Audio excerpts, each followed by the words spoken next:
Hello everyone, welcome to my channel ABC All Basic Concepts. I, your friend Alicia Goyal, will express my views on the topic customer service. Customer service is the provision of services to customers before, during and after a purchase. Customer service का मतलब होता है अपने customers को services provide करना जो हमारे product को बाय कर रहे हैं और यूज़ कर रहे हैं। अगर हम अपने कस्टमर को सर्विसेज प्रोवाइड करेंगे तो हमारे कस्टमर की सेटिस्फेक्शन इंक्रीज होगी। कस्टमर सेटिस्फाई होगा तो कस्टमर की लॉयल्टी बढ़ेगी। कस्टमर की लॉयल्टी बढ़ने से हमारी अल्टीमेटली प्रॉफिटेबिलिटी बढ़ेगी और जिसकी वजह से कंपनी के लॉन्ग टर्म रिवेन्यूज इंक्रीज होने शुरू हो जाएंगे और प्रोडक्ट की जो कॉस्ट है वो पर यूनिट कम होनी शुरू हो जाएगी।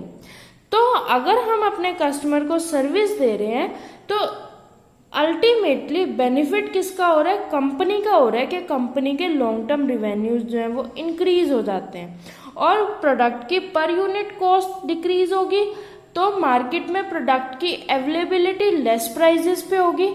लेस प्राइजेस पे अवेलेबिलिटी होगी प्रोडक्ट की तो न्यू कस्टमर्स भी अट्रैक्ट होंगे प्लस जो ओल्ड कस्टमर्स हैं वो कॉन्टिन्यूटी में हमारे प्रोडक्ट को परचेज भी करेंगे।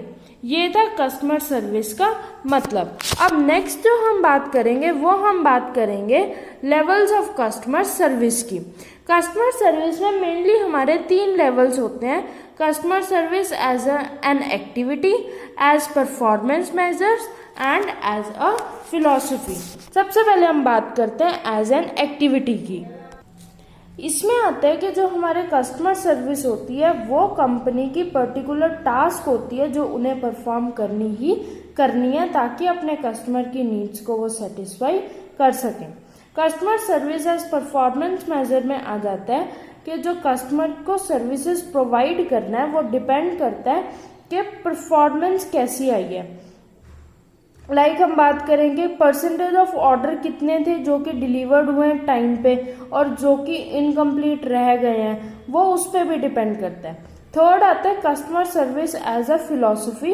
इसमें क्या होता है कि जो कस्टमर सर्विस होती है वो एक कमिटमेंट होती है कंपनी की कि हमने अपने कस्टमर्स को सर्विसेज देनी है, चाहे वो क्वालिटी इंक्रीज करके सर्विसेज दें चाहे वो बंदे को आफ्टर सेल सर्विसेज प्रोवाइड करें।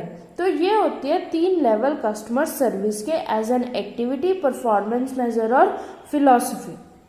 नेक्स्ट हम बात करेंगे features of good customer service.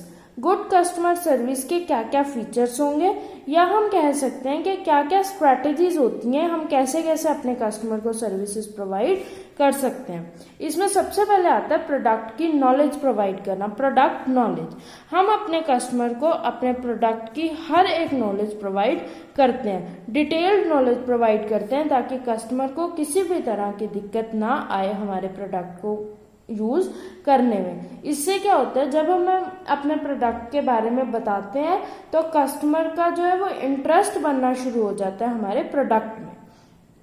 Second point आता है रिलायबिलिटी। अगर हम अपने कस्टमर को अपने प्रोडक्ट के बारे में बता रहे हैं तो कस्टमर की कहीं ना कहीं रिलायबिलिटी उस प्रोडक्ट के लिए और उस कंपनी के लिए बन जाती है। तो रिलायबिलिटी बनने से क्या होता है कि कस्टमर एनकरेज हो जाता है प्रोडक्ट को परचेज करने के लिए प्रेजेंट में भी और फ्यूचर में भी। नेक्स्ट आता है कंसल्टेटिव सेलिंग। इसका मतलब होता है कि हम पहले से मार्केट स्टडी करते हैं कि हमारा कस्टमर हमारे प्रोडक्ट को क्यों परचेज कर रहा है, किस तरह की नीड सेटिस्फाई हो रही है, किस लेवल की नीड सेटिस्फाई हो रही है हमारे कस्टमर की। इससे क्या होगा कि जब हमें पहले से अपने कस्टमर के बारे में पता होगा तो हम उनकी जो प्रॉब्लम्स हैं वो अच्छे से सॉल्व कर पाएंगे और टाइमली प्रॉब्लम्स को हम उन्हें सॉल्व कर पाएंगे और जितनी भी अपॉर्चुनिटीज़ हमें वहाँ से मिल सकती है हम उन सारी अपॉर्चुनिटीज़ को ग्रैब भी करेंगे। नेक्स्ट पॉइंट आता है इसमें हमारे पास ट्रेनिंग। ट्रेनिंग का मतलब होता है कि अगर कोई ऐसा प्रोडक्ट है जिसे यूज़ करने में दिक्कत आ सकती है तो हम पहले पर्सन को फुल ट्रेनिंग देंगे कि उस प्रोडक्ट को यूज़ कैसे करना है। लाइक अगर हम बात करें कि एक कस्टमर है बाइक परचेज करने आया और वो क्या है स्पोर्ट्स बाइक है तो उसको रन करना अगर उस कस्टमर को डिफ़िकल्ट लगता है तो हम पहले ट्रेनिंग दे देंगे कस्टमर को कि ये बाइक को कैसे यूज़ करना है, कैसे बाइक राइड करनी है। उससे क्या होगा, एक्सीडेंट का खतरा कम हो जाएगा और कस्टमर हमारा सेटिस्फाई रहेगा। कस्टमर के पास नॉलेज होगी तो कस्टमर सेटिस्फाई रहेगा और भी लोगों को वो प्रेफर करेगा कि वो बाइक यहाँ से परचेज करें।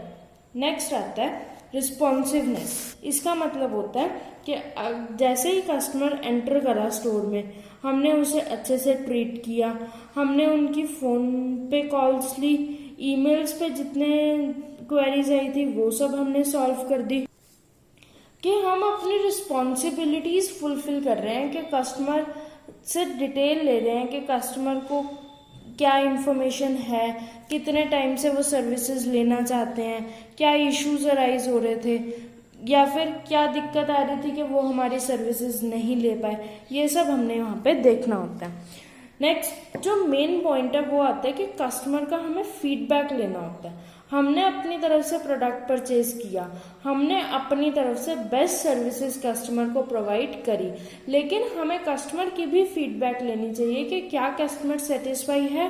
हो सकता है कि कस्टमर अभी भी सेटिस्फाई ना हो, तो उनकी फीडबैक से हमें और आइडियाज़ मिल जाएगा कि कस्टमर का माइंडसेट कैसा होता है, कस्टमर की क्या नीड्स प्रेफरेंसेस होती हैं।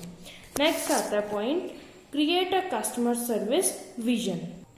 इसका मतलब होता है कि कस्टमर सर्विसेज हमें एक पार्ट नहीं रखना चाहिए, हमें ऑर्गेनाइजेशन का मेन पार्ट रखना चाहिए इसे, कि अपने प्रोडक्ट को मार्केट में स्टेबल करने के लिए हमें अपने कस्टमर को सर्विसेज प्रोवाइड करनी ही पड़ेंगी, तभी हमारा जो प्रोडक्ट है, हमारा जो बिजनेस है वो मार्केट में सस्टेन कर पाएगा। नेक्स्ट आता है reward and recognise good services. हमें उन एम्प्लॉयज़ को, उन पर्सन्स को जो बेस्ट सर्विसेज प्रोवाइड कर रहे हैं कस्टमर्स को, उन सबको भी रिवॉर्ड और रिकॉग्निशन देना चाहिए। इससे क्या होगा, हम अपने एम्प्लॉयज़ को रिकॉग्निशन दे रहे हैं, रिवॉर्ड्स दे रहे हैं, तो वो एम्प्लॉय मोटिवेट होके और ज़्यादा बेटर क्वालिटी सर्विसेज प्रोवाइड करेगा कस्टमर को। उससे क्या होगा, कस्टमर की सेटिस्फैक्शन भी बढ़ेगी और हमारा एम्प्लॉय के टारगेट्स भी अचीव होंगे। एम्प्लॉय गुड सर्विसेज देगा तो एम्प्लॉय का भी स्टैंडर्ड बढ़ेगा और कंपनी के लिए भी बेनिफिशियल होगा कि जो कस्टमर है वो सेटिस्फाई हो रहा है। ये थे कुछ ऐसे features good service, customer service के, जिसे हम स्ट्रैटेजीज भी बोलते हैं। लास्ट पॉइंट हमारे पास आएगा कस्टमर सर्विस प्रैक्टिसेस। इसमें हम देखते हैं कि कैसे कैसे हम अपने कस्टमर सर्विस को कैसे इम्प्रूव कर सकते हैं। इसमें हम क्या कर सकते हैं कि जो हमारे लॉजिस्टिक प्रोवाइडर्स हैं उनके साथ अच्छे रिलेशनशिप बना सकते हैं। अपने जो कस्टमर के फीडबैक्स हैं उन्हें हम टॉप पे रख के उसके अकॉर्डिंगली फ्यूचर की कस्टमर सर्विसेज को प्लान करें। हम अपने इन्वेंट्री मैनेजमेंट सिस्टम को बहुत अच्छे से मैनेज कर सकते हैं ताकि हमारी जो इन्वेंट्री है वो सेटिस्फैक्ट्री अमाउंट में हमारे पास अवेलेबल हो। सर्विस की क्वालिटी हम इंक्रीज कर सकते हैं। क्वालिटी इंक्रीज होगी तो कस्टमर और ज़्यादा सेटिस्फाई रहेगा। हम इफेक्टिव ट्रैकिंग सिस्टम भी अपने बिजनेसेस में यूज़ कर सकते हैं ताकि मूवमेंट और स्टोरेज के टाइम पे किसी भी तरह की दिक्कत ना आए। तो ये होता है कस्टमर सर्विस प्रैक्टिसेस का टॉपिक। तो कस्टमर सर्विसेज में मेनली हमने मीनिंग की बात करी थी, फिर हमने लेवल्स की बात करी थी, प्रैक्टिसेस की बात करी थी और हमने फीचर्स की बात करी थी। ये होता है पूरा कस्टमर सर्विस का टॉपिक।